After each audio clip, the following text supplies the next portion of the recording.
बिस्मिल्लाहिर्रहमानिर्रहीम। अस्सलाम वालेकुम। सऊदी अरब में मुकीम पाकिस्तानियों के लिए अच्छी खबर आ गई। सऊदी हकाम ने कोरोना वबा के बाद वैल्यू एडेड टैक्स की शरह में कमी का ऐलान कर दिया। सऊदी हुकूमत की जानब से कोरोना वबा के दौरान तेल की मईशत बुरी तरह मुतासर होने के बाद 1 जुलाई 2020 को वैल्यू एडेड टैक्स की शरह 5% से बढ़ाकर 15% कर दी गई थी, जिसके बायस खाने पीने और दीगर रोजमर्रा इस्तेमाल की सैकड़ों अशिया महंगी हो गई थी। इस महंगाई से लाखों पाकिस्तानी भी मुतासर हुए, जो पहले ही वबा के दौरान कई माह की तनख्वाह न मिलने से खासी परेशानी में गिरे हुए थे। ताहम अब सऊदी हुकूमत ने वैल्यू एडेड टैक्स के हवाले से अच्छी खबर सुना दी है। अल अरबिया न्यूज़ के मुताबिक सऊदी अरब ने कोरोना वायरस की वबा के खात्मे के बाद इजाफी वैल्यू एडेड टैक्स की शरह में नजरसानी का ऐलान किया है। कायम मकाम वजीर इत्तलात माजिद अब्दुल्ला अल कसबी ने जुमेरात के रोज सहाफ़ियों को बताया है कि ये फैसला भी किसी और फैसले की तरह का है। इंशाअल्लाह इस पर भी इस बहरान के खात्मे के बाद नजरसानी की जाएगी।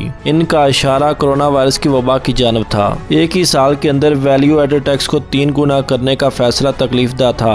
सऊदी वली अहद शहजादा मोहम्मद बिन सलमान ने भी अगले रोज अपनी तकरीर में इस तकलीफदा फैसले की जानब इशारा किया है। वाज़ेह है कि सऊदी अरब ने 1 जुलाई से वैल्यू एडेड टैक्स की शरह 5% से बढ़ाकर 15% कर दी थी। सऊदी वज़ारत खजाना ने यह फैसला कोरोना वायरस की वबा के कौमी मईशत पर मरतब होने वाले असरात को मद्देनजर रखते हुए किया था। वैट की शरह में इस इजाफे और जिंदगी अलाउंसेस की मुअत्तली पर सऊदी शहरी और कारोबारी इदारे सख्त परेशानी से दो चार हो गए थे, क्योंकि वह हुकूमत से मजीद माली मुआवनत की तवक्को कर रहे थे, जबकि माहिरीन मईशत ने खबरदार किया था कि इससे शरह नमो कम होकर रह जाएगी। दुनिया में तेल के सबसे बड़े एक्सपोर्टर सऊदी अरब ने इस साल की तीसरी सामाही में करीबन 11 अरब डॉलर का बजट खसारा ज़ाहिर किया है। ये गुज़श्ता सामाही में होने वाले बजट खसारे के नस्ब से भी कुछ ज्यादा है। इसकी बड़ी वजह यह है कि सऊदी अरब की गैर तेल आमदन में इजाफा हुआ है, जबकि इसको तेल की बरामदात से हासिल होने वाली आमदनी में कमी वाक़या हो रही है।